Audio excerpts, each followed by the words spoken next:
Live.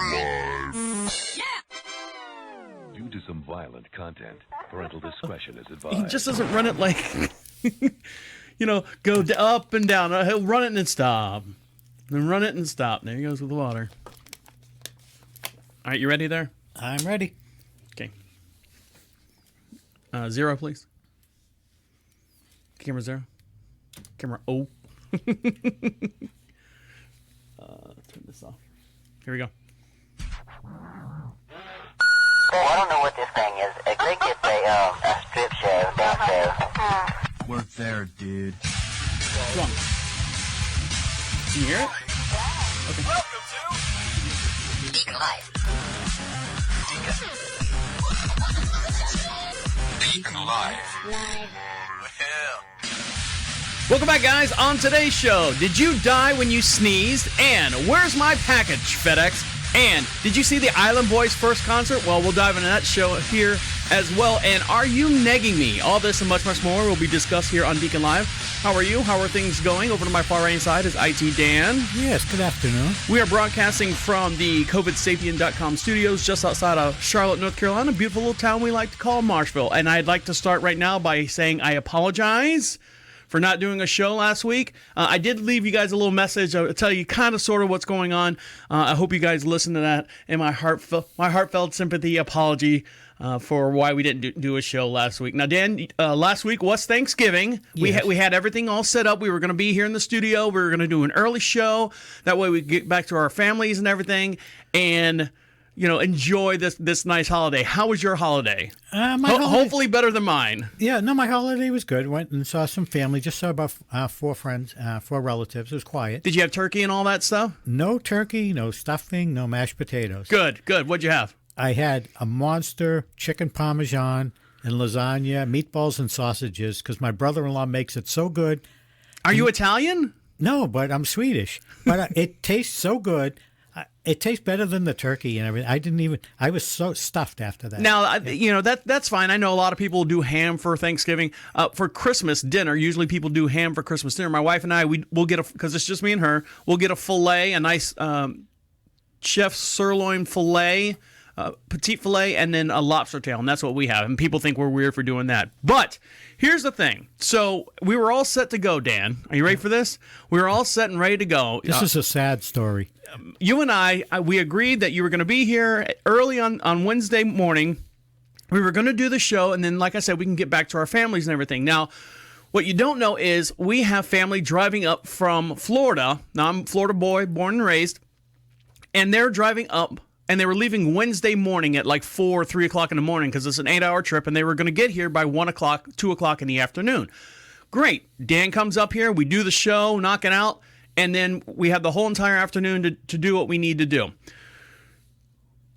Tuesday night, Wednesday morning, around 3 o'clock in the morning, the power went out. Now, the power went out because that night it was 24 degrees here in Marshville. And this town of 2,500 people, the grid is so weak. It's Texas. We have a Texas grid here then. So what happened was at like 2, 3 o'clock in the morning, I just woke up. You know how when the power goes off in the middle of the night, you sense something's not right. And I look up and none of the lights are on, nothing's going on. And I kind of went, hey, babe, the power went off. Just to let you know, you might want to set any alarm on your phones just in case you got to get up early.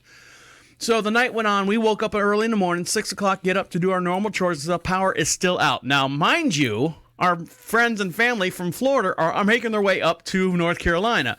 Now, we don't have heat. We have no lights, no power, can't cook anything. Now, this is the day before Thanksgiving. I thought you had some propane heat. We have propane heat, but you have to have something to push the heat through the house. You have to have some kind of motor. I can light the fire, but if the fire's just going to sit in that one spot, what good is it for? So we get a text message from Duke Energy, 600 people are out of in your neighborhood are out of power. Now, because I'm thinking in my head, because we've taxed the grid so much, people plugging in like portable heaters, there's a little oil heater back there behind you, Dan. It just taxed the grid and it threw a circuit breaker somewhere and they can't figure out where the line's dead. They said power's not going to come on until 10 o'clock. So 10 o'clock comes and goes, still no power. Meanwhile, family's still trekking up from Florida. And then we get a text message, it's not going to come on until 3 o'clock in the afternoon. My wife is now total panic mode because she was supposed to cook cakes and pie. She does all her desserts the day before Thanksgiving. She can't do shit. She can't do nothing. So we couldn't do the show either. We had no power. We just up here talking to ourselves with flashlights under our chins. And you couldn't play video games. I couldn't play video games, only on my phone. Thank God to the phone. But then you have to say to yourself, at what point do you go, yes, I do have a generator, but at the time it's like 34 degrees outside, so nothing's melting in the refrigerator. Nothing's melting in the house. We have refrigerator or coolers outside in the garage, and then the refrigerator in the house. So I'm not worried about the food defrosting because it's already cold out. Finally, my wife freaks out. Oh, it's not going to be ready. The power's not going to be out until 3 o'clock. She is in total panic mode. I'm thinking to myself, how can I cook a crumb cake on the grill?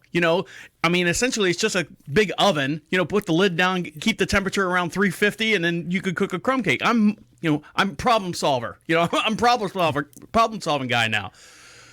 As soon as she got that text message, and this was 10:45, we're panic mode, and then all of a sudden 12:30, right on the dot, bing, power comes back on. Everyone's good. Everyone shows up. They were none the wiser that the power was out until 7 o'clock that same evening. The power went out again. So now we're in complete. I got a house full of people. Cookies and cakes and stuff are in the oven. Power goes off again at 7 o'clock because now the temperature's dropping below 30 degrees. Again, the power grid gets taxed. So now, panic mode. So we're running around with flashlights and candles and trying to keep everything warm, trying to keep everything cooking. And then, luckily, within 30 minutes, the power came back on. So, needless to say, we had no power to do the show. We almost didn't have power to start cooking Thanksgiving dinner. And now, here we are, a week later. I apologize. Dan apologizes. This is the first time he's hearing about it, too. He didn't know. He thought I was mad at him. I'm like, not doing the show this Wednesday. And that's all I got. That's all Dan got. So Dan thought I was mad at him for something. No, but I don't understand. So why couldn't we do the show? We had no power. We had a generator, and I've done a show with the generator before, but it's noisy down in the garage there. So all right, we'll let it go this time. All right. It's just a bad excuse. That's you all. don't get paid for last week's show either. Yeah. So all right, guys, stick around. Oh, wait, now I got a problem. Now I got a real problem. No, I've got a problem too. And we unwrapped. We bought 3 turkeys, and when I unwrapped one of them, I took some pictures of it, and you guys can see this when we come back, and you'll be disgusted of what I unrolled or unwrapped in a butterball turkey. Stick around. You're listening to Deacon Live right here on Prophet Radio. I'll be right back.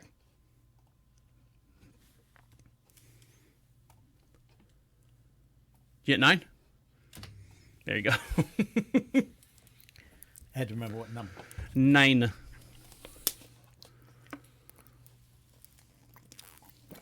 Was I right about that thing? It was a thing for feeding animals? What? That dispenser. What dispenser? You sent me a picture. Oh, it was for it was a waterer. Basically it had a little power motor on it, and it spit the water into the cup, and then when you're done with it, you flipped it back up, and it seemed like a lot of technology for what it did. And you water plants, or you? No, they had a little dog, yeah. So it's something you feed the little nip dog. Yeah, the dog can. You can, instead of having a bowl, you can be in the car and give them something to drink. Well, that's what they were doing because they drove up here. So you got a Ring camera? Did you get the Ring video? Did you get the plate that goes on the outside that charges it? I don't know. What do you mean you don't know? You have to buy. It's separate. So if you don't know, you didn't get it.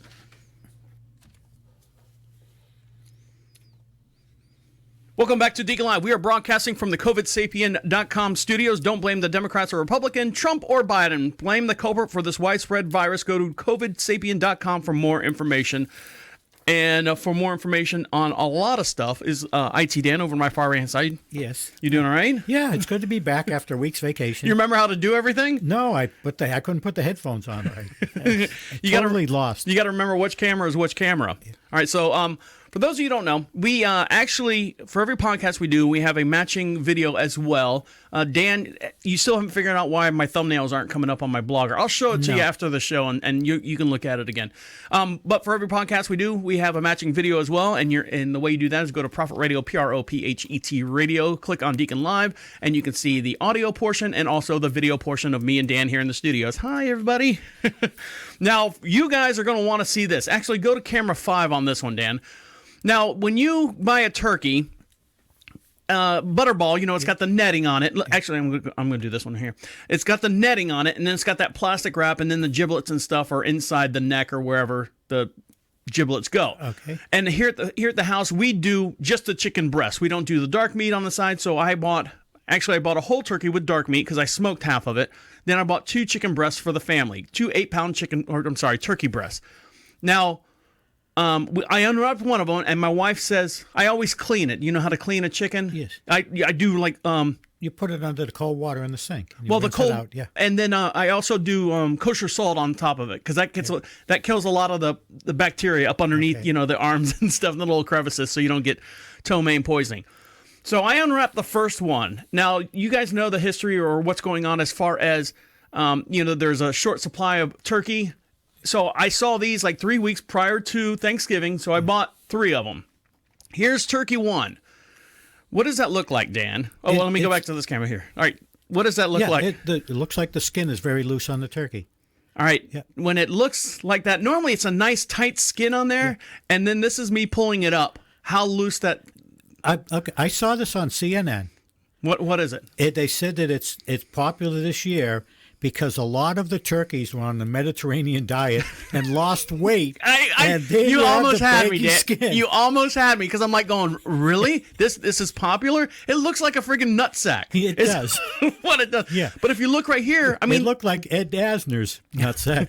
I have never seen that Asner's nutsack, but look at all this right here. This is all like bruising. See all this? Yeah. And I sent, hashtag Butterball. I sent it on their Facebook page. They actually responded back to me, and they said that this is not Butterball quality. Look at this, all this bruising and stuff.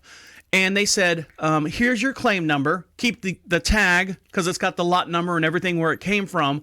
Here's your here's the 1-800 number. Hit 4, and this is your claim number. And we'd love to hear from you. This is not Butterball quality. Have I called them? No, I haven't called them yet. But I got the pictures and stuff. I'm interested. Are we talking class action suit here? We could possibly get. Well, I mean, it'd be a household suit because it would be only the 7 of us in the house. And now that you've seen it, I guess I got to bring you along unless I take care of you somehow. So this is this is a big surprise. And I'm sitting there going, okay, this is done. We're not using this one. So now I'm down to 1 turkey and a whole turkey. So hopefully, everything turned out fine. Everything was great. Welcome to DeaconLive, where you can lose your appetite real quick.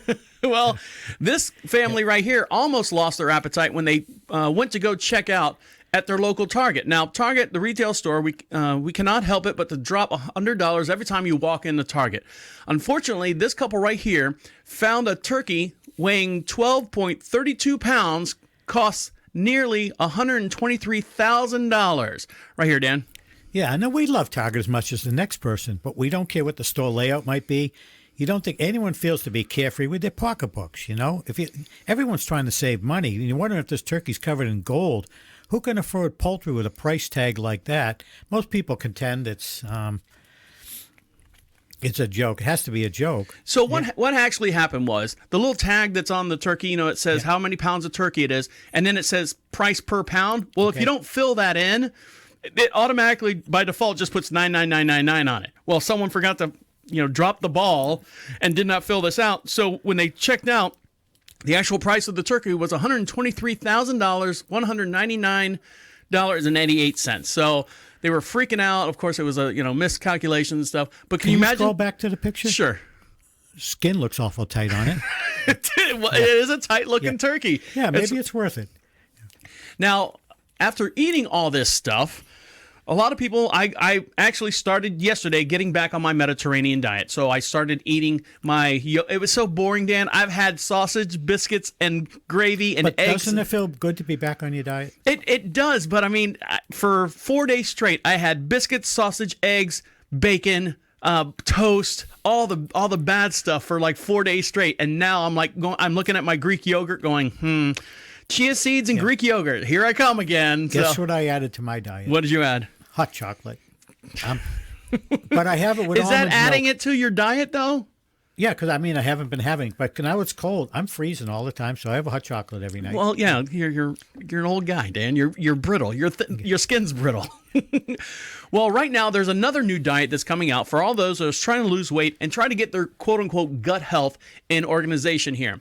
It is called the GAPS diet, GAPS diet. It's an elimination diet that claims to cure everything from ear infections to what's that? Eczema. Eczema. What's It's eczema? a skin. It's a skin. I think People have eczema. I think my turkey had eczema. Dry skin. The GAPS, formerly, or actually it's known as the gut psychological syndrome diet, helps you. It's an elimination type diet. It starts off with a liquid diet, and then you gradually add certain types of food. The GAP diet claims to treat large list of ailments, but some experts are very, very skeptical about it. Right there, Dan. Oops. Yeah. A gut and psychology syndrome, known as GAPS, refers to the idea that the health of your digestive system is directly connected to how your brain functions, which that is true. So the GAPS diet is designed as a way to help treat people with stomach ailments and a wide range of psychological issues. Psychological issues, I think, would be pretty intense there. If you eat yogurt every day, Right. that changes your brain patterns. I've seen pictures before yogurt and after yogurt. Everything that goes in your stomach affects everything, including your brain. That's your second brain is your stomach. The GAPS diet claims to prevent all of this by promoting good bacterial growth in the gut, eliminating high fiber and inflammatory foods. So here we go. Let's see. Take it right there. Yeah, it has three different phases. One's the introduction, then you got the full GAPS diet, and then the reintroduction phase. So, yeah, you start out with homemade soup made from fish or meat stock. You add organic yellow egg yolks and meat and vegetable stews without spices. Then you add avocado, flour-free pancakes, cooked eggs, and fermented vegetables. Fermented vegetables. What's a fermented vegetable? Doesn't sound good to me. I don't. I think I try the Mediterranean diet before I try this. So, but I mean, after that, you could try meat, olive oil, vegetable juice, and flour-free bread. It sounds very boring. Now, the phase of this diet continues for. You ready for this, Dan? 1.5 or 1.5 years to 2 years before other foods like potatoes, ferments, and grains are gradually introduced. Almost 2 years, you got to eat this shit before you can actually bring in fermented grains and stuff like that. It's out there. I mean, there's crazier diets that people have taken and drugs that people have taken to lose weight. Why is this anything different? Basically, you're going to just drink juice and stuff for a year and a half straight, and then you might be lucky enough to have chia seeds in your yogurt. I'm about 10 pounds overweight. I think I'll pass on this one. Now, a Colorado liquor store owner says that workers are quitting after one shift, and they don't like it. If they don't like it, they won't come back. Yeah. Now, out in Fort Collins, Colorado, they're struggling to retain workers. It's so easy to find work for some people who are leaving after a shift and going elsewhere, he said. The first time in years, retail workers have the bargaining power in the labor market. So, right there. Yeah, the owner of a liquor store in Fort Collins, Colorado, said the labor market in the United States was so competitive that retaining work was almost an impossible task. In an interview with the local news site, the Coloradoan, Wilbur's total beverage owner, Matt Dinsmore, said people were skipping interviews or quitting after one shift. They decided they didn't like the job. They could simply walk up Main side and find a new job on their lunch break. So what was happening at this store, this liquor store? So you hire they hire you, IT Dan. Hi, I'm IT Dan. It's my first day at work. I mean, there's foregoing like interviews and stuff. You just walk in, they throw you a shirt. And You've been there for 3 hours. I'm going to lunch, and you walk down the street and get another job. Exactly, So. But I mean, it's got to be bad for a resume of any sort. I mean, these can't be like career type jobs or anything like that. They're just like the walk and dine type jobs, the restaurants, the liquor stores, the small retail outlets and stuff. But I mean, how can you know that you don't like the job? Because they make you lift boxes. I was just gonna say, Dan, get over there and restack that cooler full of beer and fermented vegetables, and you're like going, "Fuck this! I'm going next door. I don't have to touch anything." Yeah, it's freezing in there. Right. So. I'm gonna go next door to the pizzeria, and then they tell you to make a pizza and walk into the cooler to get the pizza dough. You're like, "Fuck this! I'm going down to the Dairy Queen or something."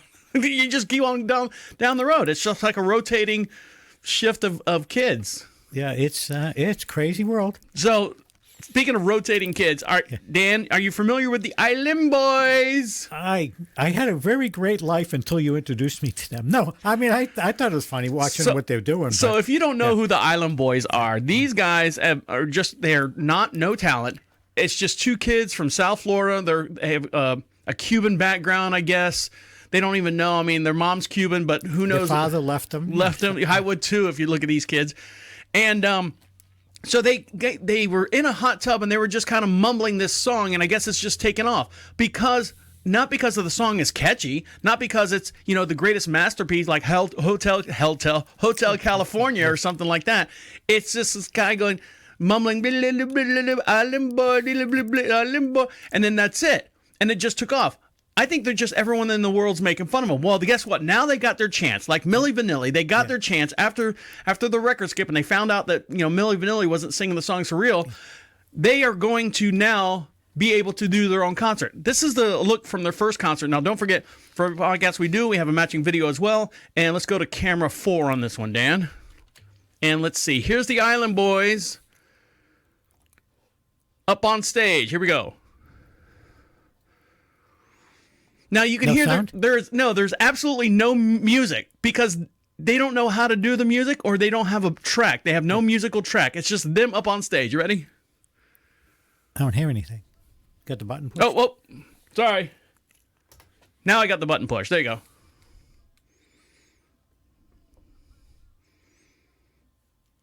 What do you hear, Dan? I don't hear anything. You don't hear anything? Hold on. I don't know why you don't hear. Oh, you know what? This is why. Right here. Let's try that. Yeah.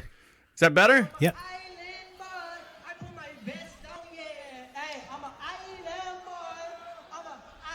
Oh, let me turn this up. I'm gonna keep it like it's all one boy. Said a boy better keep that going. I'm gonna do it while I'm staring at the sun. I've been really at the pool gazing, and the pool where I'm staying. I'll pull it like a super. So they're booing them on stage. Everyone's laughing at them.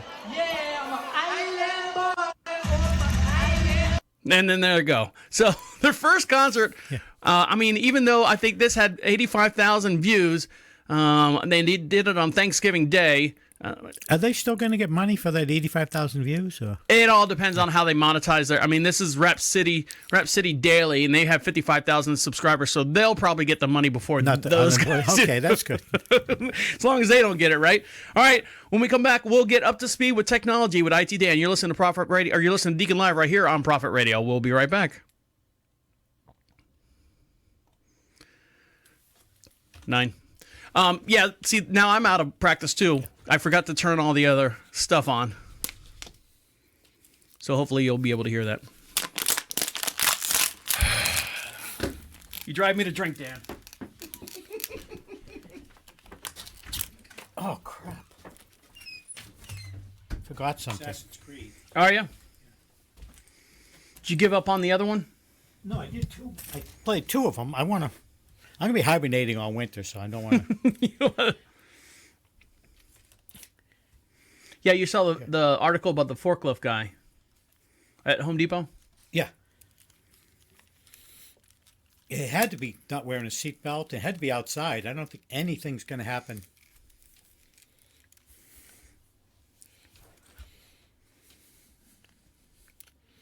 That's not going to happen in the building tipping over like that. So. Yeah. Okay. I got the Ring Video Doorbell, newest generation, 2020 release, 1080. Improved motion detection, easy installation. Did you hardwire it or no? No, this is a Wi-Fi one. No, hardwire it for power. I'll show you mine. I tried hardwiring mine to the actual bell, the ding dong. You know how sometimes you'll buy a ding dong button and it'll light up because it's getting power from the whatever it is. From the transformer. So I put the wire on the back of the camera, and the way it was coming, I couldn't get it in there, so I had to drill a hole in the bottom and bring it up. It wouldn't charge it for whatever reason. But we have a plate that goes around the actual Ring camera that has solar panels on it. Okay. So as long as it's a nice sunny day, several days in a row. But mine has... I'd set the motion so sensitive. Yeah. So if a cat walks in front of that thing, I'll get an alert. If the wind blows that little flag too much, I'll get an alert. So, but I want it to, if anyone walks in front of that camera, because so many people drive up and down this driveway here and I want to see it. So I can, if I get, I can put a voltmeter on there. If I get voltage out of it, I can just attach that to the Ring camera. Yeah. Okay. But it's weird the way it has to go in. It tries to go in through the bottom, and to make that turn to get it in there for, I don't know. You have to. I'll show you mine, and then you'll show me yours. All right, you ready? Up to speed? No. Well, hang on. All right. Well, I'm waiting for you. Okay. Thought you were ready. You ready? What am I going to?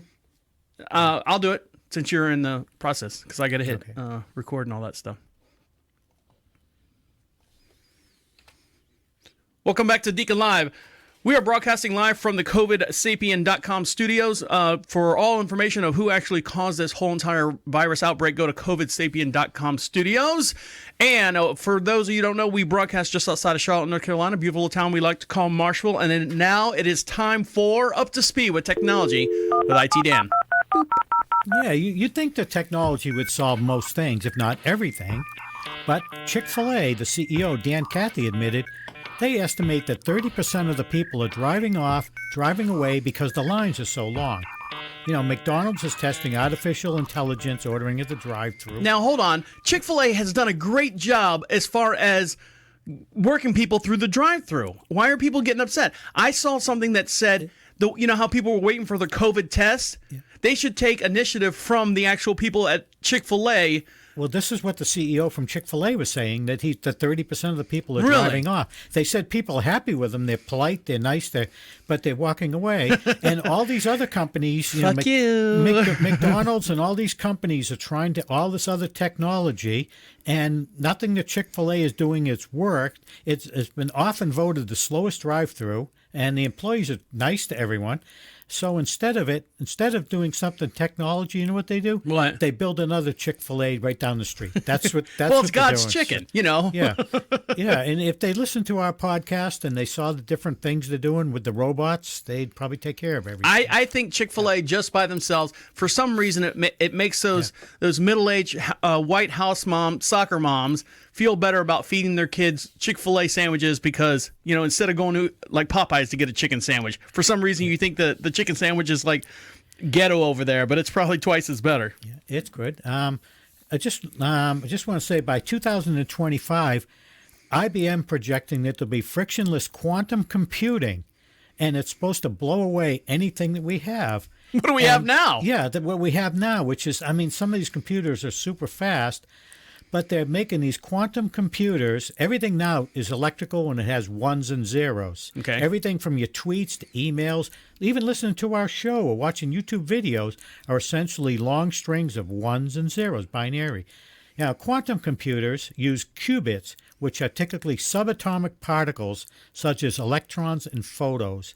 And generating and managing, this is like science fiction. You lost me at ones and zeros. Yes, and I'm just saying that these things, they're trapping individual atoms and on a silicone chip with ultra-high vacuum chambers, and it's just insane. It's beyond anything I've ever seen. And we can't cure cancer. And we can't get a toaster that toast the same way twice. So okay. Or have someone say it right. Yeah, so that's just something coming out that's just beyond the word. I'm reading those words; they're all English. I don't understand them. But so. Is it a consumer product, or is it just still like business? No, this is going to be for business, but this is things like for taking care of diseases and all. I mean, stuff that needs quantum power. I mean, crazy. Stuff that you don't even know what that is. You don't even know what you're saying.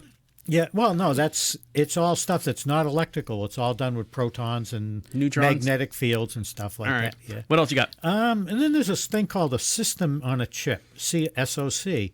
And that's usually you have one chip in your computer that's your CPU unit, and then you have all your other items off of it. Mm-hmm. But now they're coming up with a system on a chip that's going to also include your memory, your USB storage, graphics. They can put everything that you're doing all in one thing, and they're using them.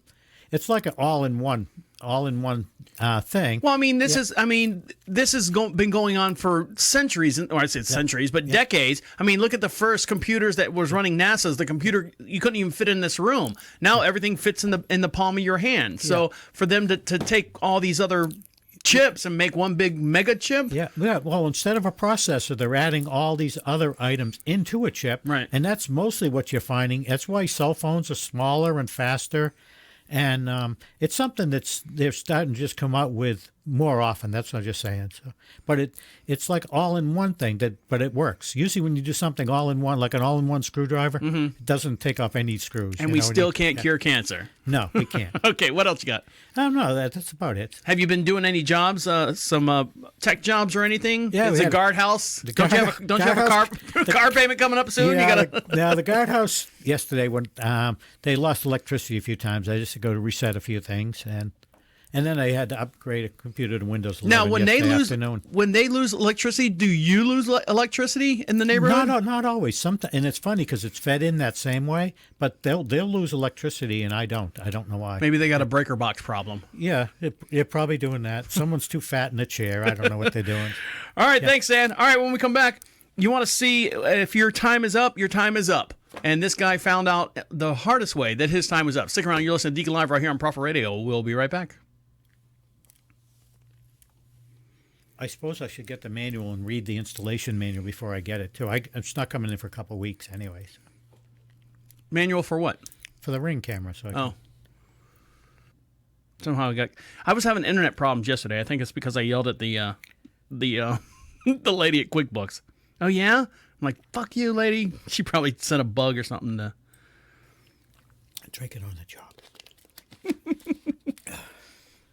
Friend of mine It's like I'm actually listening to the water go down your throat and land in your stomach is what it sounds like, and it makes me nauseous. Well, I listen to you with your Miller Lite, the same thing. Yeah, but I at least sit back a little bit. I don't go, You hear that? ASMR? Yes, a friend of mine got fired for drinking on the job. He worked at a sperm bank. Yes. I got to put another check mark next to that joke because you've told me that one 15 times already. It's still good anytime. It's not. But you gotta remember who you're talking to.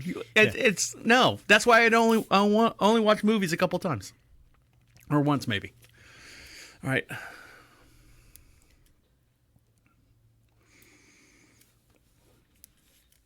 right. Here we go. You ready? I'm ready. Camera 1.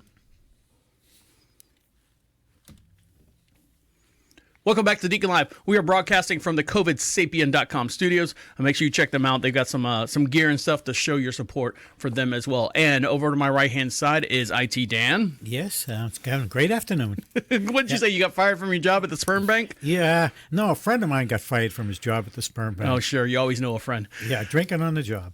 And for every podcast we do, we have a matching video as well. The way you do that is go to Prophet Radio, PROPHET Radio, click on Deacon Live, and you can see us live here in the studio. Let me switch cameras here so everyone can see us. Hi, there we are.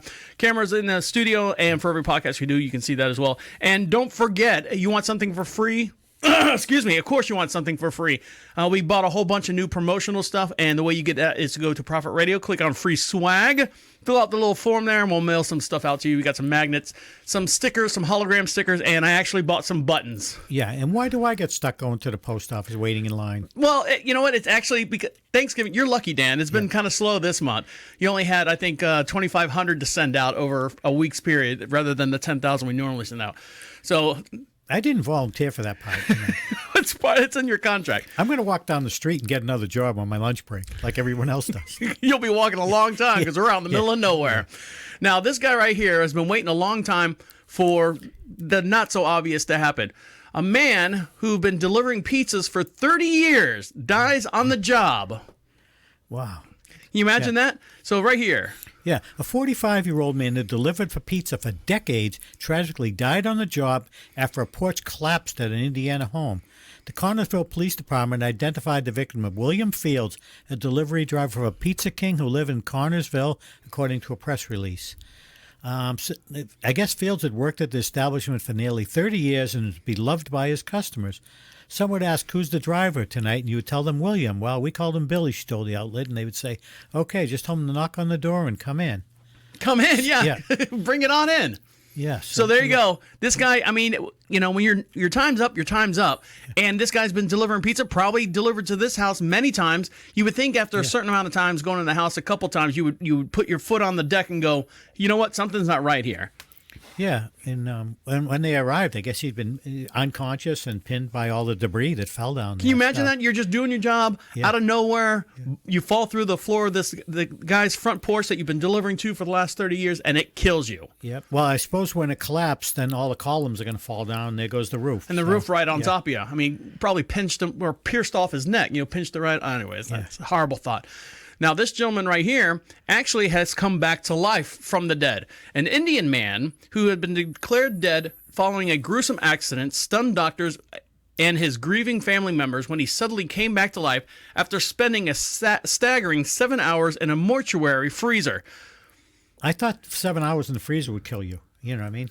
Well, what's the temperature on that? I mean, you know, Walt Disney, I think they're getting ready to defrost that popsicle here in the next couple of weeks or so. I mean, there's been studies shown that unfreezing something can, once it, you know, if it was alive when it went in there, I don't know. Yeah, but I thought you get hypothermia and die from freezing. Well, you would get damaged tissue. Like your brain might not be 100%, you know, functional. You know, you might be able to move your arms, move your legs, but you can't form a complete sentence. Take this right here, Dan. Yeah. The next morning, as the man's heartbroken family were preparing to complete the necessary paperwork for an autopsy to be performed, his sister-in-law stopped in a track when she saw his body moving. He is not at all dead. How did this happen? He goes, look, he wants to say something. He's breathing. Kumar's other loved ones, as well as doctors and police, slightly ran over to look, and indeed, the dead man was quite alive. Medical personnel promptly removed him from the chilly setting and transferred him to a unit where he's being treated for injuries sustained in his accident. So, I mean, so maybe his mind was out, like almost like a mini coma? Yeah, something like that. And so if you're in a mini coma and you get... They may not have felt any pulse or not any breathing. Well, if you're in a mini coma and then you get frozen or put in a thing for 7 hours, now it's going to take a while for a human body to go from, 98.6 down to any kind of, you know, freezing temperatures. And I mean, I got frostbite at 10 below zero, you know, so... Well, this is 30, below 32, freezing, so... No, 32 is freezing. Yeah, so not anything 30, below. Yeah, anything below would be freezing. And I think they keep them at, 6 degrees. I saw that somewhere where they keep the actual the freezers for the mortuaries in, you know, the little trays that everyone slides in. I think they keep them at 6 degrees for some reason. There's a they can't do it at 5 degrees. They can't do it at 7 degrees. They're at 6 degrees or something like that.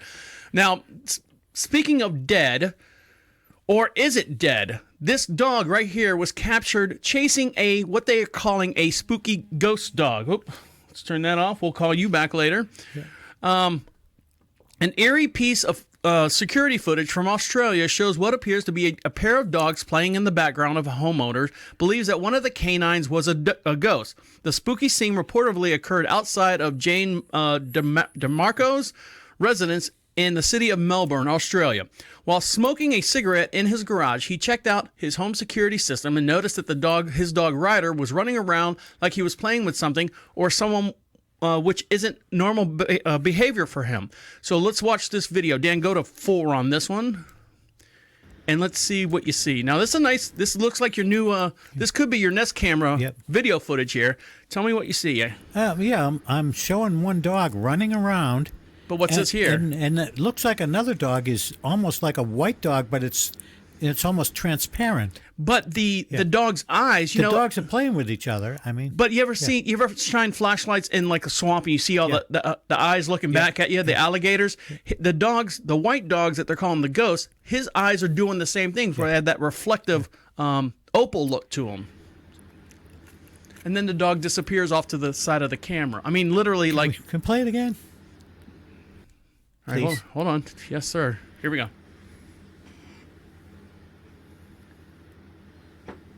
See, he's running around, but the dog, let's see, where's he at? Oh, there he is. There's the black dog. Here's this almost transparent image of a dog, but there's a shadow. Is there a shadow there? I don't know. Yeah. I think it's the limitations of the camera. I don't think it's spooky. It looks cool. Yeah. But I think that's just the limitations. It's at night, and you get It's kind of grayed out, and I think just that the color of that dog, the black dog was kind of blurry too. So See, and I love spooky, scary videos like this, but unfortunately, because of technology and your whatever processors that they're coming out with over there on your little segment there, you can't fool anyone anymore, unless it's like a scary, like creepy image. But look what we found on Mars, and they'll show like an alien head pop up and then pop back down. No, it's fake. It's hard to believe. I don't think anybody faked anything with it. I think what you're looking at is just the limitations of that camera at night. Right. Yeah. But what I'm saying is, I like it though. Yeah, people who do like, I took a picture of my daughter in her room, and in the closet I saw 2 pair of eyeballs. I don't know. It's scary, yes, but... And why are you taking pictures of your daughter in the bedroom? I saw a video, and some guy took a picture of his daughter going to sleep, and there was something in the background. Now, Dan, we're getting into cold season. Have you, I guess with all your COVID shots, your 15 COVID shots, you haven't got a flu or any kind of sniffles or anything like that? No, I got the flu shot, but I do sneeze, and I'll tell you, if I was ever lived near mountains, I would die in an avalanche. I sneeze so loud, and my wife says it sounds like airplane taking off. When I was a kid growing up, that was the only way I was allowed to cuss. Because I figured it out as a kid. I was, my family very strict and stuff. And they, I couldn't say shit or damn. Of course, no kid should say shit or damn or fuck or anything like that. But I would sneeze and I would go, oh, shit! But that would be and my mom's like, what? I'm like, no, I sneeze, Mom, I sneeze. And till this day, because I told myself how to do that, every time I sneeze, I always go, ah, shit! So it was just embedded in me. Now they say, and what do you say when someone sneezes? You say God bless you, or gesundheit. And why do you say that? Just because you have it. Well, the theory is that your heart actually stops. See, there's a motion at my side door. Your heart actually stops beating for that one split second that you sneeze, and then your heart comes back, and they say God bless you, basically welcome back from the dead. So here we go right here. Yeah, a post on social media claims a seemingly commonplace bodily function can lead to temporary death. Did you know when you sneeze, you die for a second? Reads a Facebook post with 100 likes in 3 days. But some commenters question the post's veracity. Other comments seem to be convinced it's true. Heartbeat stops for a second when you sneeze. That's why you're dead for a second. One, I died 15 times a day. That's not true. The heart may skip a beat due to a quick change in blood pressure, but it doesn't cause temporary death. So there you go. So that myth has been debunked. Now, if you had any kind of heart condition and you lose blood pressure and your heart skips a beat or something like that, then you might have some problems. And it may be a little more permanent. Yeah. All right, when we come back, Dan, you watch football during Thanksgiving? Yes. Do you really? Yeah, I love football. Is the TV in the other room? I went to my your brother-in-law's house. It was in the living room. So yeah. So did you eat in front of the TV, or was it, like I said, the TV in the other room? I just had a couple chocolate chip cookies, but we ate in the other room. You're answering the question. Is the TV in the opposite room where you're eating? Yeah. Okay, that's all I need to know. I didn't need to know about Is this a trick question? It is not.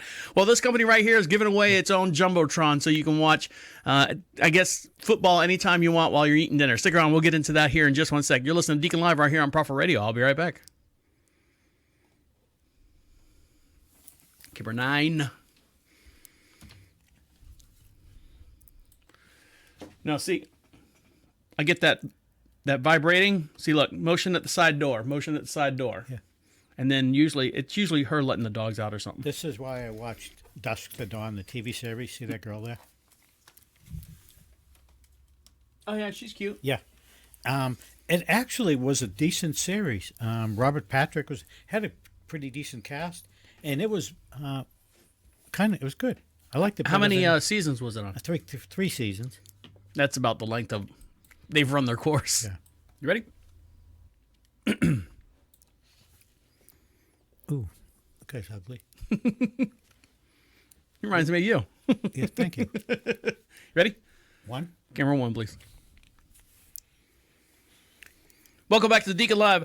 We are broadcasting from the COVIDSapien.com studios. For more information, check them out over at COVIDSapien.com. And don't forget, starting today's December 1st, first day of December, we start playing the best holiday Christmas music on Prophet Radio. It's not your normal Christmas music that we play. It's not, Ben Kingsley and all those other people. These are punk rock bands. These are heavy metal bands. There are songs that are from these little duos and stuff. So check them out. If you want a new change or a different kind of outlook as far as Christmas music, go to profitradio.com and check them out, or check us out over there as well. What? Yeah, that's what I always loved when working at Home Depot. Listen to Christmas music for 8 hours a day. Well, this is completely different. It takes all the classics and stuff, and people have made up so many different songs. I was looking through my catalog, and there's over 3,000 some odd different Christmas music that you've probably never heard before, from punk rock bands to rap artists to R&B artists to country singers. I mean, some of them are just horrible. Have you heard the Deacon's version? Does he do a version? No, I don't do a version of that. But nonetheless, and just a little side note, do you know who Brian Bob Gardner from The Office? You know what Cameo is? Cameo is where you pay someone to make a short appearance and something. Yeah. So he makes the guy from The Office, Kevin, Brian Bob Gardner, makes $1 million from Cameo in a year. $1 million just for doing whatever. I need to get that job is what I want. If you guys want me to go on Cameo, I'll take $1 million. Yeah, I mean, it's like Stan Lee would always do a quick cameo in the Marvel movies. And we just watched, what was the latest one? Oh, the Chinese one, the 10 Rings? Yeah. God, that was horrible. I'm sorry, that was horrible. Well, I mean, it was good visuals. I Visually, yes. Yeah. Storyline and all the other stuff, horrible. Horrible writing. His dad was he was not a solid character. The dad was too weak for me, for him to be causing all the mayhem that he did. For me, he was just too mean, or too soft for me. I expect someone with a little, the very, very demonstrative, but he was just like, oh, come here, son. I love you. I got to go kill these 15 people. Ah, son, I love you, and the daughter, and I love you. And then he's crazy enough to think his wife, spoiler alert, he thinks his wife is calling him back. If he was a good, strong man, he'd be like, sorry, babe, you're gone. I got to move on down the road. Well, it was just horrible. He's queuing on. He believed it. Yeah, it was horrible. We watched The Duel, the last duel. How was it? It was good. I enjoyed it. It was good. That's with Michael Mathers and... No. What is it? Who's it with? No, it's with Matt Damon, Adam Driver, and Ben Affleck. And it was Ridley Scott. Some great action scenes in it, and very realistic medieval movie. Well, we all enjoyed the movies this weekend, now didn't we? Now, no, you didn't enjoy it. Remember? Were you? I know I didn't enjoy that one. Now, were you able to see the movies? Okay, Dan. Now you wear glasses. Yeah, and I don't wear glasses when I watch TV. You don't wear glasses. I need them for reading. Now, I have had my eyes checked. I haven't had them checked probably in about 5 years, but last time I had 2015 vision. You know what that is, right? It's fighter pilot type vision is what I got. Eagle eye, always watching. That's from playing video games all the time. I don't think it was from that. I think it's just genetics of what I've got. Now, studies have shown in people with declining eyesight could be given a boost by short morning doses of seeing red. Now, most of the time you think about seeing red, you think about someone getting angry and stuff, which is not true. Short burst of red light in the morning has been shown to improve declining eyesight. So right here. In tests on 20 participants exposed to 3 minutes of 670 nanometer deep red light in the morning between 8 a.m. and 9 p.m. improved eyesight by 17% and lasted a week on average. And some volunteers they've proven as much as 20%. So the link between long wave red light and improving vision matches up to what science is in previous studies on animals and other studies they've done. The red light was limited to a single daily exposure that required less red light energy than usual. So do you think, photographers and stuff, they have to go in these red rooms because of the wavelength in the red room doesn't overexpose the thing? Do you think they have better eyesight? Oh, I would hope so, being a photographer, that they would have better eyesight than normal people. If they go between 8 and 9 in the morning. Developing things. And I don't even know, I mean... Does anyone even get film anymore? Everything's so digital. I mean, there probably are somewhere. It's kind of like vinyl records. Yeah. You want to hold a record, you want to feel a record. There are people that still use like Fujifilm and Kodak film, and they process it. It's an art form in itself. Yeah. I mean, there's a certain group of people. I read something interesting about vinyl records. Here we go. You know how many grooves there are on the Sgt. Pepper's album? How many grooves? There's one. Well, two if you count both sides. Yes, that's correct. Now, there are some records, some comedy records that actually put two grooves on one side. And a couple bands have done that as well. I think the White Stripes did it as well. So they'll record a whole album. We're getting sidetracked here, but bear with me. So you put the needle on the record, and then you'll hear all the tracks on one side. change that needle, and it just happens to grab the other groove, it's the same tracks, but just a little bit different. A little bit off. Different version, maybe different mix. Yeah, different mix. That's what I'm saying. Yeah. So, Dan, you order your stuff, all your Christmas shopping, do you do it online, or do you physically go into brick and mortar stores to go buy your... I buy everything online. Everything online. I think we're going to do the same thing here as well. My wife has already told me when packages show up, you're not allowed to look at the labels. You're not allowed to look at anything on them. I'm like, all right, fine. That's fine. Yeah, I don't mind that. Well, this right here, this happened actually last week, and I have an update on it. If I can get rid of all these ads. Get out of here. Hundreds of FedEx, give me a fucking break. Hundreds of FedEx packages were found tossed into an Alabama ravine. This happened this past November 25th. Look at all these ads bouncing around. Right there, Dan. Yeah, hundreds of FedEx packages were discovered discarded in a ravine Wednesday in Blount County, Alabama, some 40 miles northwest of Birmingham, according to the sheriff's office. Deputies responded Wednesday afternoon to a ravine on a private property where they discovered 300 to 400 FedEx packages of assorted size that were pinned and thrown away, in the ravine. I mean, I'm wondering, aren't people miss the package, and where's the tracking? I've had some packages come up missing, and the people will say, we'll just refund your money, and it's been lost somewhere, which is fine, no problem. Right now, the office... Oh, you all right? The office says we'll have answers here soon. Well, here's some answers that they have. As of today, a FedEx driver who made at least a half a dozen trips to discard hundreds of packages in a wooden ravine in Blount County, Alabama, according to the local authorities. Roughly 450 people were victims of theft, some of them residents of the county and some are not. The Blount County sheriff officer said this will not be easy or fast, close case. So...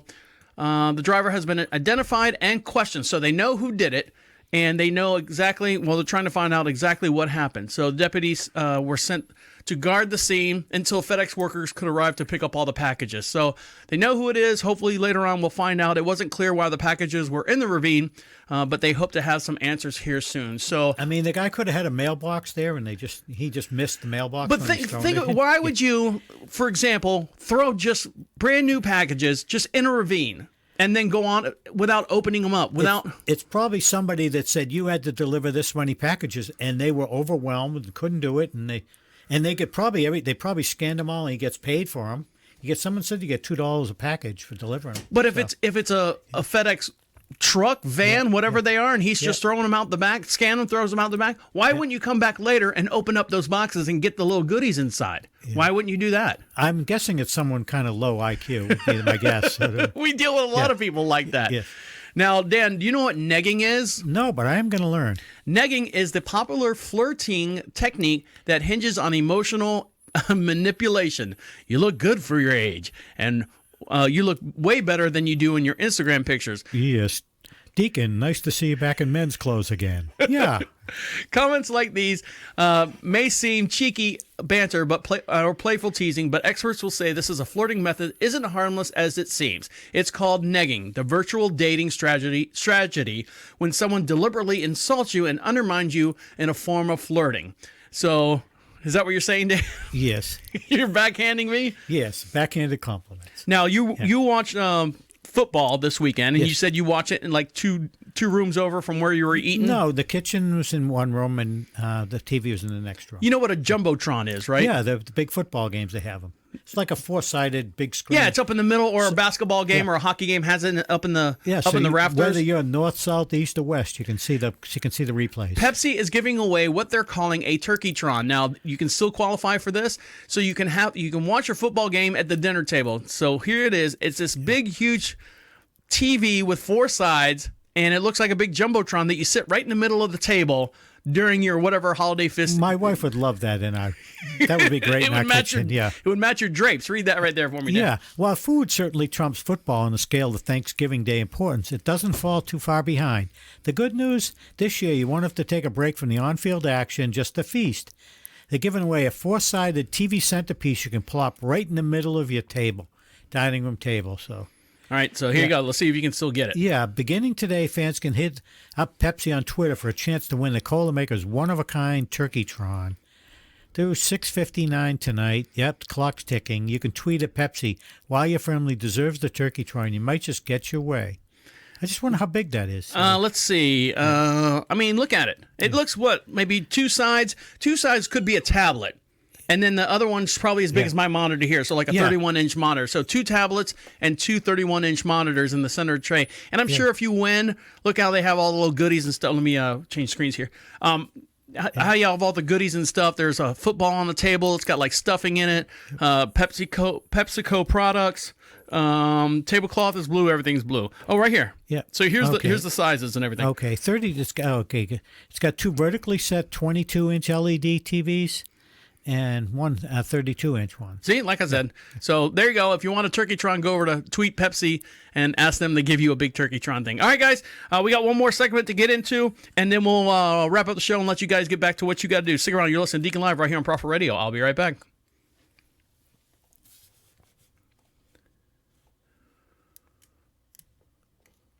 Did you go to 9? No, I didn't.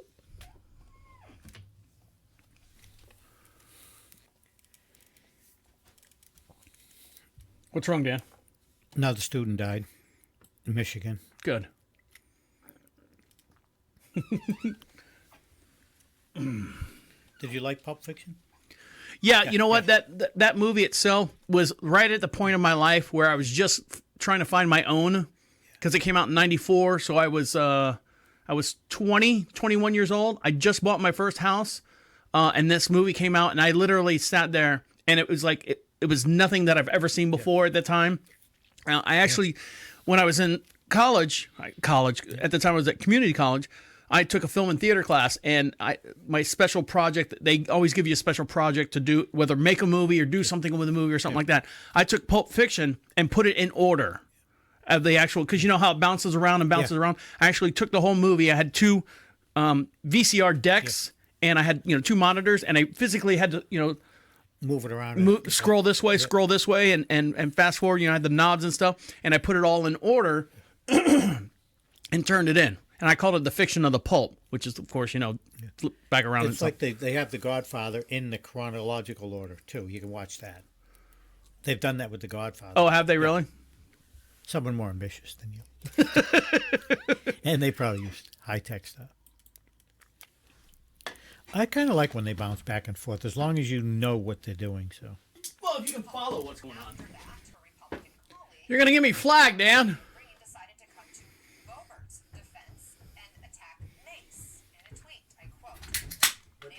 You're going to get me flagged. I'm going to get you flagged? Yeah. Because this is going over, this is streaming still, and you're going to get me flagged for broadcasting a... Oh. I was just looking on CNN to see what's going on, and I didn't know there was a thing. Yeah, I'm going to get flagged, and everything's going to get shut down. We got to sell the place. I got to move in with you, Dan, upstairs. I hope you got a place for me to sit. Yeah. You could second floor of my workshop. Right. Any heat. Are you ready? Yeah, I'm ready. Camera 1. Welcome back to Deacon Live. We are broadcasting live from the COVIDSapien.com studios. Check them out. Go to COVIDSapien.com. Find out who's actually in charge of this whole entire coronavirus and the pandemic and stuff. Who to blame, who to point the fingers at. And if you want to be heard, everyone wants to be heard, go to ProphetRadio.com as well and click on the Be Heard section. Opens up a little microphone on your tablet, on your computer, on your processor, wherever you got, and it leads a voicemail, comes right to our inbox right here, and we'll play it on the very next podcast as well. And our very own voicemail receiver is IT Dan. How are you? Yeah, I'm doing good, and some of the voicemails are hilarious. I mean, I love the comments. It's good for us just to feel the feedback. It's good to see what everyone's thinking about. There's some good ones out there, and we'll play them on the air, but there's so many, it's hard to go through some of them. But if you got a good, funny joke or something like that, we'll put it on the air. And, there's nobody has said anything as bad as what the names my wife calls me. So, yeah. Now, Dan, we last week, as everyone out there knows, we took last week off because we didn't have power here at the French, and so we didn't do last week's show. And I promised Dan last week when he came over, I made a loaf of bread. Unfortunately, that loaf of bread got eaten, and so I made him another one. Now, this one didn't turn out as good. Now it's frozen because I had to freeze it. So here you go. Hold on. Thank you. My wife Did you go- was going to give you some soup, but you said No, you I'm not declined eating. it. I'm not eating the potato ham soup. I'm sorry. Potato spam. Potato spam soup. I'm still not eating it. Oh. So I don't want to hear thank it. you. I don't want to hear it. So that loaf right there, she let it proof overnight, and she should have just let it proof for a couple hours because when it proofs, it blows up in the little mixing bowl But it can only do it for so long. for so long, and then it kind of settles back down. It still tastes exactly the same. There's a little corner piece missing off of it because I wanted to test it. I don't want to give you any poison or anything like that, or a dried popcorn fart, as my father-in-law And how used to do I say. just let it thaw out? Let it thaw out, and then cut you off a nice little piece. Probably put it in the microwave for about 30 seconds to get it warm, and use real butter on it, Dan. I use real butter. And that is what I called artesian bread, but from my wife telling me it's Artisano. It's artisano bread. So I hope you enjoy it. It's really good. You could probably. Do you have any of that potato crap soup left? No, she makes it a lot. So that's good for like dipping in there. everyone loves. She goes. Everyone Kathy's given to Nope. loves it. So Nope. Yeah. Nope. Sorry, not going with it. All right, guys. Let's see where we leave off. All right, now. Are you familiar with Pulp Fiction? We were talking movies earlier, and you were asking me, have I ever seen Pulp Fiction? I said, yeah. At the time that it came out. It's one of my favorite movies, and it's one of my favorite Quentin Tarantino movies. So also. when it came out, it was a time in my life where I was like 20, 21 years old, and it was like the perfect movie for the perfect time right then and there. Now, here's what's going on with it. They're still, the famous picture of, or the poster of Pulp Fiction where it's got Uma Thurman smoking the cigarette in the black outfit, and she's smoking a cigarette. So right here, Dan. Yeah, the image of Uma Thurman in the poster for Pulp Fiction, lounging in black bob hair as a character, Mia Wallace, with a gun, cigarettes, and pulpy reading material, is one of the most iconic marketing images of all time. It has also been the subject of a lawsuit and copyright between Miramax Films and Farouz Zahida, who is the photographer who snapped the picture. Now a judge has decided it all. According to the Hollywood, Zahida shot the photo of Thurman at his private studio in April 1994 and was suing Miramax for using the image on untold thousands of consumer products. So he agreed to shoot the picture for the movie thing. And then they used that picture of Uma Thurman on like lunchboxes and thermoses and posters for the. No, he had permission to do movie promotions like that, just for the DVD package and the insert for that. But then they started, like I said, putting them on lunchboxes and pencils and all these other different things. And then that's when he had a problem. So right here, but sometime in the last 27 years, the studio misplaced the signed documents that made the agreement official, of course, so they couldn't dig up anything to prove that. So right now, the judge rules in favor of Miramax, regardless of the actual agreement that they had in the beginning. So Miramax lost all the paperwork. And they still won because of statute of limitations. Statute of limitations, and basically it's Miramax, which is he's a giant compared to. Now, do you know how here's a little tidbit for you. You know where the name Miramax came from? No, I don't. That is the guy who owns Miramax. That's his mom and dad's name, Mira and Max. Oh, okay. So he named the production company after his mom and dad. So just so you guys know, when you see Miramax, I don't think they're around anymore. I think they've been sold and Weinsteined out the door there. Now, let's see. Let's do this one here. So, Dan, you were up here. What was it? The other week, and you took a nap on the old the casting couch over there here in the studio. Sometimes I'll hit it I'll hit a wall in the afternoon, and I need a 15-minute power nap. I used to take naps all the time when I was working for Home Depot and I was working for. I would love that hour lunch break. I would scarf my food down in like 4.5 minutes, and then I'd go out to my truck and I'd lay the seat back and just roll the windows down and just zonk out. I mean, just like what I call coma sleep. Yep. And as hot as it was, I rolled my windows down and I closed my eyes and pretend I was on a nice beach. A beach without hypodermic needles and beer bottles and stuff. So in Hong Kong, leave it to those guys, are paying to go on a bus rides to nowhere and have a quiet spot to doze off or get away from the family for 5 hours. So a local tour agency in Hong Kong is running bus services catering to those desperately in need of a nap. The quiet bus service travels 52 miles and provides a place for tired Hong Kongers to rest. Tickets will be between $12 and $51 for a 5-hour experience. So here you go. Yeah, would you pay $51 to on a bus ride to nowhere for some tired people in Hong Kong looking for a seat to snooze in? The answer is yes. For 5 hours, the double-decker tour bus now ferries tired Hong Kong workers looking to rest their weary bones on its seats for a 52-mile stretch. Tickets cost $12 on the lower deck and $51 for the upper deck. If you're sleeping, go with the $12 one. Yeah, unless your you got eyes are people, closed, unless yeah. you got people going up and down the aisles and bumping into your ass, bumping your head and bumping your arm and stuff, trying to get up to the upper level. Yeah, and I guess they also run a regular, sightseeing service, but sleeping seeming to be order of the day. People come in and sleep. So this bus right here, I guess, does the sightseeing stuff during the day, and then at night you can't see anything because of whatever it is, and so they go, let's open it up for a rolling sleeping cot. That's one thing about this show. We'll come up with stuff I just have not seen before. So, and have you used any of our topics? Because Dan, you've only been with the program for just less than a year now, and we've been doing this for last, I think, not 16. Sorry, I take that back. For the last 13 years. So there's things I pop up that we talk on a show, and I'll talk to my wife or bring something up, or something will show up on TV, and I go, "Oh, did you know this?" Or so it's you got the inside scoop. Yeah, as hard as I try, I'm learning stuff on the show. And the funny part is, my wife, she loves the show. She'll actually listen to, oh, I'm not listening to your pod. She will sit down and she will listen to the podcast because her job, and there's a lot of people out there in the same boat, their job are so focused on that desk, on their computer, on a call, and they're working from home. They can't have the luxury of watching a news feed or listening to the radio or doing any of that stuff. So my wife keeps up to date with the show. So I appreciate her as well. Now, this guy right here, is not driving in a bus. He's actually in one of those autonomous cars. Now, there's a hack. Dan, you're going to have to read this to me because I read it and I still don't understand it. So, you ready? Yeah. Let's see. I guess there's let's see. Yeah.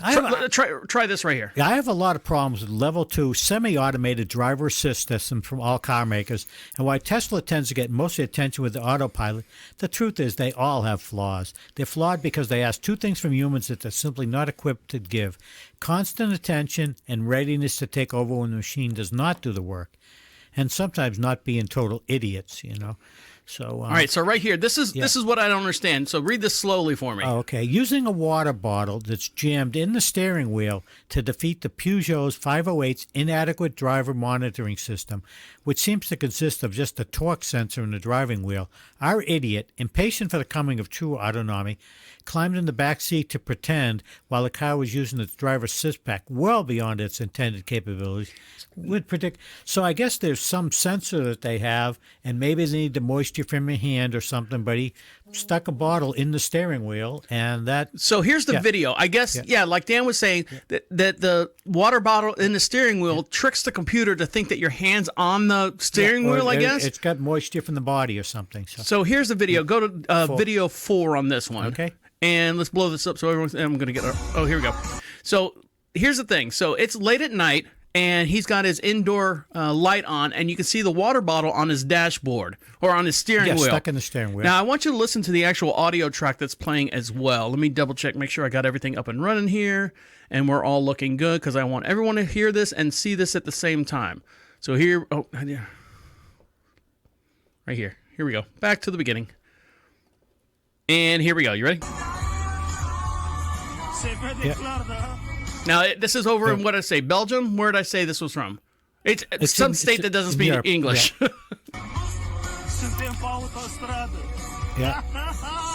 So you can see the steering wheel going back and forth. Yep, and he squeezed the bottle so it thinks that someone's hands are there. That's but you hear what doing. song's playing?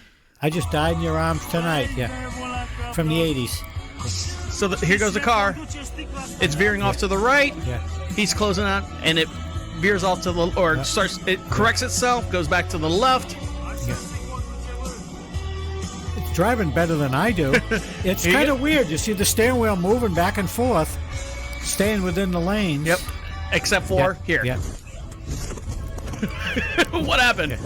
That car's rolling over and tipping over and rolling. So.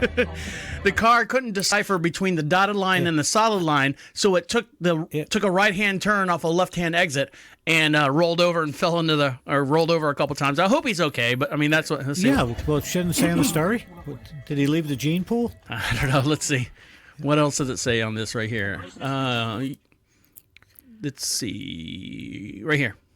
Yeah. As an aside, that song is a lot more fun if you change the lyrics. I just died in your arms tonight. Must have been something you said. You don't have to say all that. Yeah.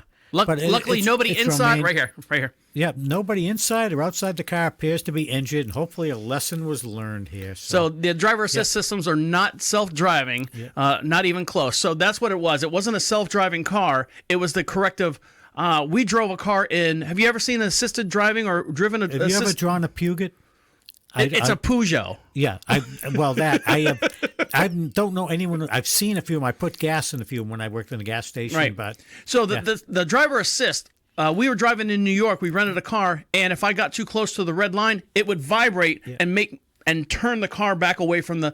And it's annoying. Like if you want to take a turn, you want to go deep into the pocket of a left-hand turn. If it's steep, you drop below that line. It vibrates and wants to bring you back over. And that's exactly what this thing was thinking. That there was a hand on the wheel, and guess what? Not so much. It fell off the road and flipped over. Romania is where he's from. Now, Dan, do you have any family pictures that you're embarrassed about, whether it be you as a child or you as an adult or anything like that? I have to say, there's about 10 pictures of us from the time I was born till I was married. We did not have a camera. We did. So you mean in the whole world? Yeah. There's only 10 pictures of you on the planet? Yeah, there's pictures of our relatives, older relatives and stuff, but our family, we did not own a camera, and there were some pictures that were taken of us, but very few. And they're not really that embarrassing.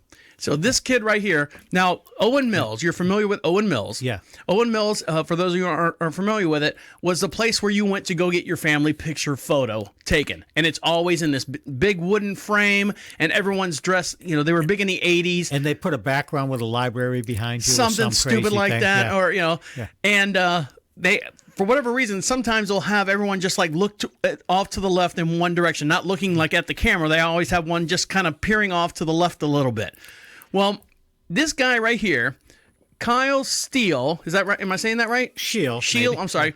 Grew up looking at the family portrait as he hung it in his parents' house in the past 30 years. Now, you've seen those photos. They're horrible. They're always dated. Everyone's got the bad haircut and stuff. The photo of his dad absolutely hates this photo. Yeah. The reason being, for whatever reason, the photographer, right before he took the picture, he told his dad, all right, Dad, we need you to turn your head down to the left and look to the right. But nobody else in the pictures has their head down looking to the right. And this family, or this photo has been held up in the family's house for 30 years, and it's horrible. So here's what happened. Yeah, and everybody's face was straight up, and his tilting to the right. Right, so he's a little, out of step with the world. So the son actually took the father's head, photoshopped it so it was up and down straight, but took everyone else's head and turned it to the exact opposite of what his dad was doing. So everyone's head is looking to the right, and you can see this photo here on Prophet Radio. So right here. Yeah, once this masterpiece was completed, had it printed and framed. It's a high-quality family tape. It's surely going to be a family heirloom. So there you go. You can see, describe that for me, Dan. Yeah, and it's got the person whose head was tilted, the father, is now looking straight ahead, and everyone else in the family, the head's tilted to the right. You ever seen that movie Night at the Roxbury, where Will Ferrell and Chris Kattan were doing the, the dun dun dun dun dun with their heads? So no, I was watching Pulp Fiction that night. So this. Look at the dad. The dad finds this is so hilarious. Yeah. And here's the video of actually what happened. Hopefully we can hear it all. The best gift idea I've ever had. Go to 4. There's this picture that's hung in my. Here we go. Oops. Here we go. It's my dad, my mom. Nope, I got it. My dad, my mom, me, my brother, my cousins, and my uncles. Yeah. My dad hates this picture so much because for no discernible reason, the photographer made only my dad tilt his head, and my dad didn't know that until after the picture was already developed. My dad hates the picture, but it's important to my mom, so it continues to hang in the house. But this year I realized, Kyle, you have Photoshop. You can fix this. Step 1, open the file. Step 2, look into my father's eyes. Step 3, isolate his head. Step 4, pivot, pivot, pivot. Perfect. Oh, wait, one more thing. He turns everyone else's head. This. All right, guys. This box just came in the mail.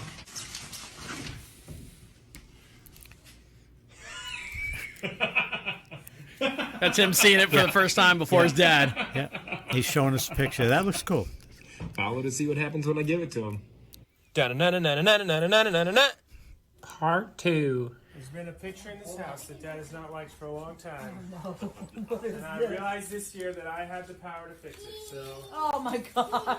This is...